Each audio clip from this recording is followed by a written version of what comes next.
Hey YouTube, you have Leonard here, bringing guys and gals, Shiunji-ke, chapter 3. So, if you guys didn't know, again, about 2 weeks ago, I started reading this series, Iseiji Miyajima's new manga, and overall, the first 2 chapters are pretty interesting, I'm not going to lie. It's kind of up my alley in terms of just like chaos.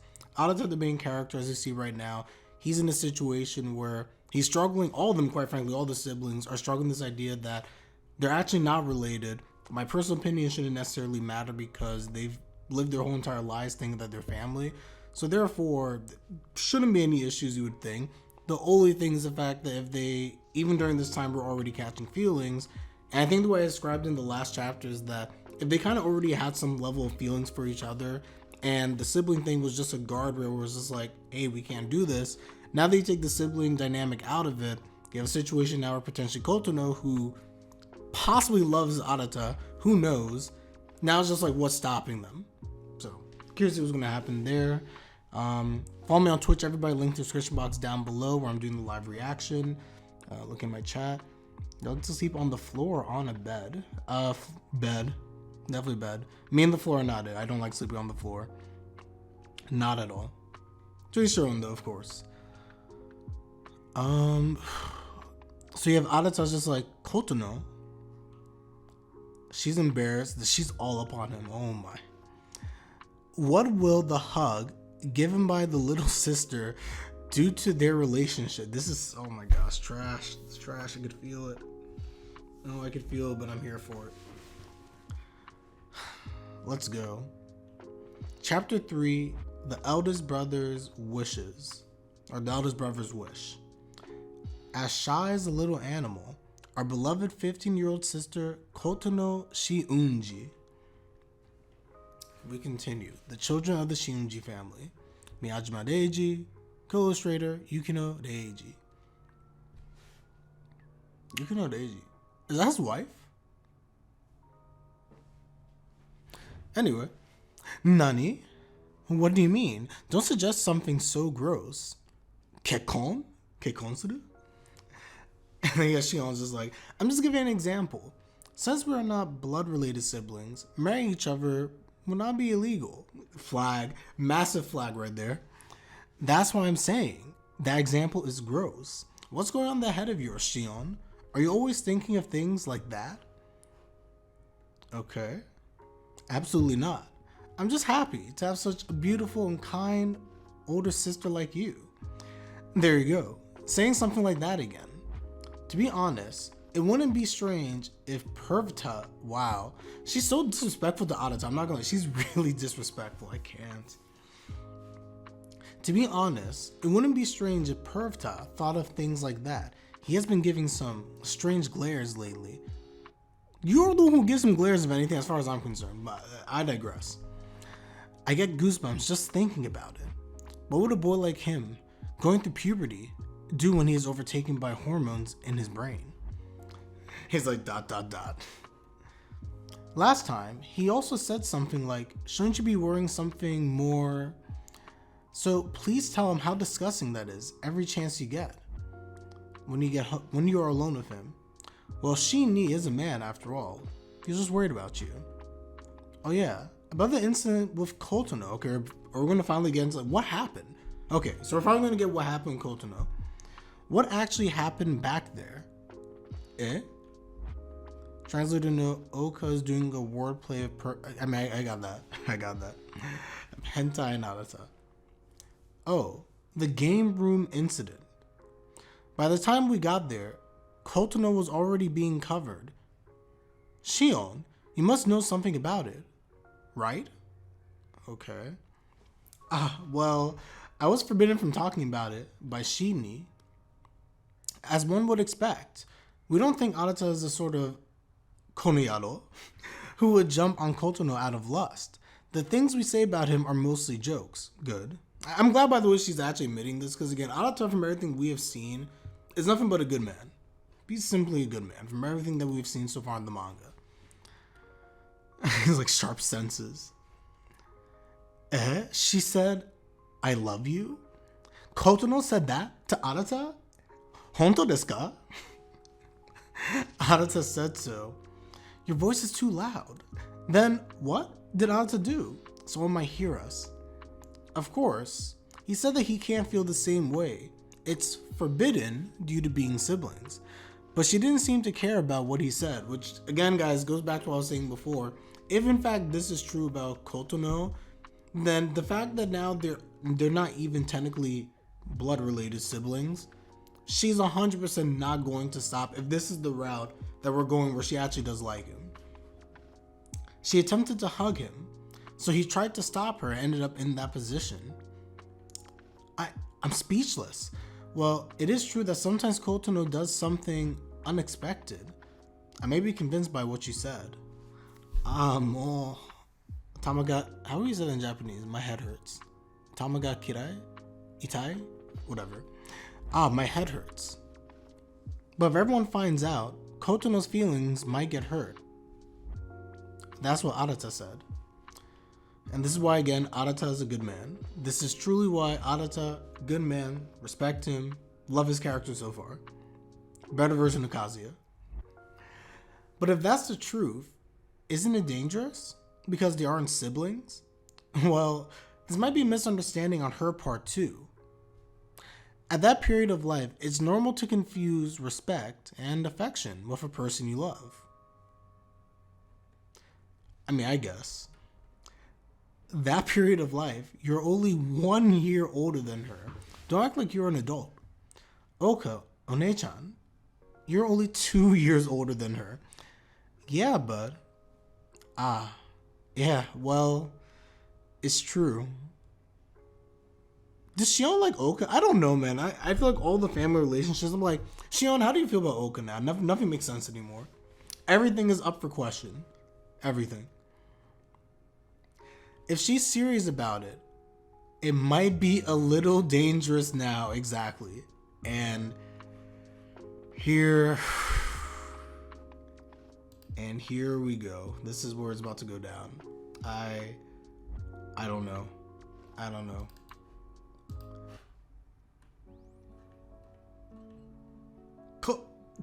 Kotono. And she's very, very shy right now. Not saying anything. Crab.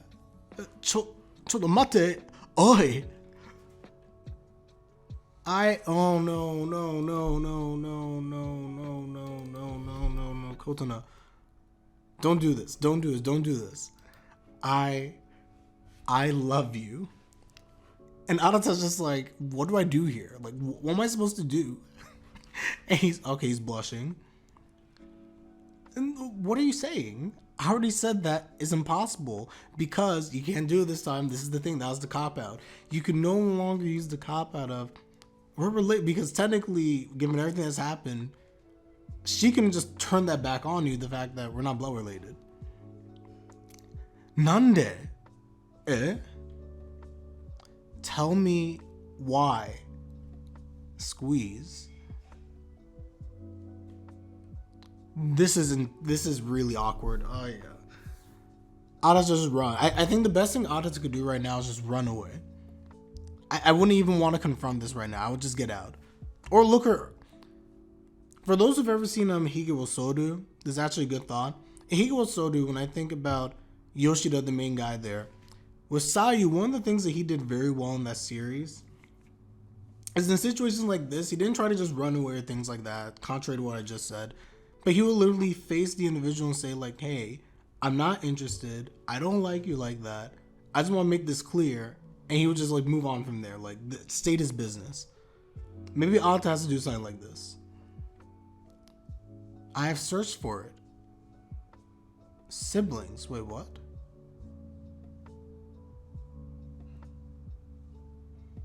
Okay. Non-blood connection. Wait, what the? I've searched for it. Siblings. Non-blood connection. Marriage. Am I a bad girl? Okay, this is actually kind of serious. I'm not gonna lie. She's pretty deep into this. Arata, you actually have to talk to her. Like, in all seriousness, like, she's very serious right now. Spin. Okay, talk to her. Talk to her. Good. But oh my no. Remember, she's your sister. Talk to her. Talk to her. Earnest conversation. I love this character, right? I love Arata. You aren't a bad girl. During puberty, people mistake very often love and affection with someone that is really close to them. It's not like that. Well, anyhow, it has nothing to do with being blood related. I'm Kotono's big brother. I wish for your own happiness more than anyone. Okay, there we go. This is good stuff. This is good stuff. I have the responsibility of watching over you, Kotono, until I get to see you as a cute bride. I mean, she's not going to like that, but I think, again, he's saying the right things here. He truly is. Just looking at chat quickly. Hold on. So far, a good intro into this. Hold on, so let me just read this out loud. I feel like Daisy is going to be an author that can have his pieces adapted. So far, a good intro to this manga. Doesn't necessarily mean he's one of the greatest, but like his pieces will attract to companies. No, I don't think this is a trash take whatsoever. I think this is very accurate. When you think about anime, and like I'm guilty of this as well, I think of the things that get me interested, right? And so far, through the first 3 chapters of this series, here are the things that work very well for it. Interesting characters, likable characters, but so far, it's very early on. But a harem type of a story. You have a bunch of different girls who seem likable. The main guy, his brother, very like interesting characters overall that seem nice. Deiji is an amazing artist, so all of his art looks very, very good. Which, in my opinion, it doesn't matter. Sometimes research stuff, like you can disregard the art, but the fact that his art is really clean and attractive, like again, that makes me want to read even more. And then on top of that, he does these really weird stories. A family of 7, non-blood related, romance, rent a girlfriend, the whole premise, boy, Kazuya, renting a girlfriend. It's these type of like weird stories where it's just like, it gets you interested. And as I said before, I accept the fact that I'm trash and I like stories like this, but these type of stories, I think that overall, like a lot of people get drawn to them. I would not be shocked if we get an anime adaptation for this at some point in the future, assuming that, again, it stays steady. I would not be shocked whatsoever. And as I said already, in terms of like characters, I really like Arata. I think of all the characters we've seen so far, Arata's the type of main character where you can feel sympathetic towards him, relate to him, and actually like him. Because he seems very realistic in his philosophy, the way he handles things. It's not too serious, he's not too goofy, he's kind of like a nice in-between. I don't forget about this now. So, warm up properly before you come out, okay? Oni-chan, you are very, very gentle. But at the same time, not gentle at all. Dang, that stings. He did what he had to do. Kotono, he did exactly what he had to do. Most thinking how company operates right now. You mean in terms of like the type of stories they adapt, Genny? This sucks. Tanjobi omedetou. Close the door. I wish you could tell me. He can't. Even if he could, he wouldn't say anything. He just wouldn't. And I don't blame him. Oh yeah. Yeah. Think about the anime, everyone that tends to like come out. Again, like it's usually the ones that are very like popular. I'm not saying they're the best, but the ones that anime companies tend to adapt. A lot of characters usually going to be orientated more towards having women characters surrounded by a male cast. It just is what it is. And usually some type of like a romance drama or something like that. So I feel like if you have a romance harem, those are the type of stuff that, again, like anime companies eat. Because, again, they're not hard. They're probably like among the easiest ones to do and adapt. And people usually accept it. That's just me. I wish you could tell me when this puberty will end. Maybe she has to read his life. I don't know. Wait, who was waiting there, though? He's like looking. He walks out. Those socks. I wonder who that was. I get the vibe it might have been the older sister.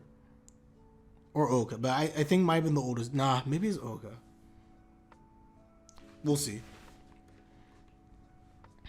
And there goes Granddad himself. I have fulfilled my promise to her. Please come in. Of course, it's you. Is it Banri? Banri, exactly. Okay, so Banri's there right now. That rules her out. So it's not the old sister. So maybe it was Ouka. It could have been Seiha who was like watching them. Nah, but Seiha was in her room. Minami? I don't know. Huh. I didn't expect Kotono to come at me like that. Ah, what a day. Is this also the influence of the non-blood related sibling conversation? I've searched for it. Siblings. Non-blood connection. Kekkonsuru. Marriage. Even if we have been told that we aren't siblings, how could she even think that way? It doesn't mean anything. It's really just nothing. What the? Wait, what is this? Who is this? Is this she? What the? No, no more. Okay, it wasn't Seiha either. No. Oh, those are knees. Oh, good. Never mind. Yay. Alone with the second sister in his room. Why is she in his room? What? Seiha? What will happen next? Trash. Don't do this. Oh, no. Okay, so based on the socks, it wasn't Seiha who was lurking. Banri's currently with the father. It had to be either Minami or it had to be Ouka. But Ouka's with Shion, so probably can't. So it has to be her. That has to be. I think her name is Minami. If I got the name wrong, I apologize. But I'm talking about Shion's twin. Probably her. Suzuku, to be continued. Wait, what is this part? For the cultured people and the people on the Discord, here's your Comic Sans and Arial fonts. Tell me, why? Ain't nothing but a heartache. Tell me why ain't nothing but a mistake. Tell me why I never... Okay, I'm done. I can. Anyway, everyone, that was the chapter. This was per the usual, this was a fun read. So we'll wait till the next chapter. We get, honestly, between these chapters, like a pretty decent amount of content. There's about 23 pages, but it's went on for a good while. So everyone, for those who are reading this again, let me know your thoughts in the comment section down below. How do you feel about this chapter? What do you think is going on Kotono? Do you think this is just a phase for her? I agree with Shion and Arata to an extent, but just when I think about this manga and the way things tend to go, while it's very likely that this could be just a phase, this is not over yet. Because from her perspective, this is legitimate. She's approaching this like it's legitimate. And I don't think that Kotono's just going to back down, especially since Arata hasn't really given her a true response in terms of how he personally feels about her. And I get it, by the way, because in my opinion, if I'm him, the way he handled the conversation is exactly how I probably would have handled it as well. That's just me. I probably would have been even a little bit more strong about the fact that, like, I don't like you. I'm just putting that out there, like, I do not. So move on. It might be harsh, but it is what it is. So we'll see what's going to happen with Kotono. Ouka's interesting, as I said before, because Ouka realizes again that Arata's not a bad guy, even though they have like this butting head relationship.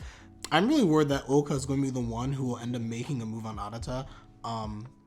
To be continued. But now they throw this random thing with like Seiha over here. So we'll see what's going on with Seiha specifically. Banri about to talk to the dad. Banri probably going to try and get some answers. Maybe she's known some of this to some degree already. We shall see. We shall see. Anyway, everyone, once again, like the video, subscribe, like my content, greatly appreciated as always. And with that, I'm Leonard, and I'm out. Take care, everybody. Have a good one.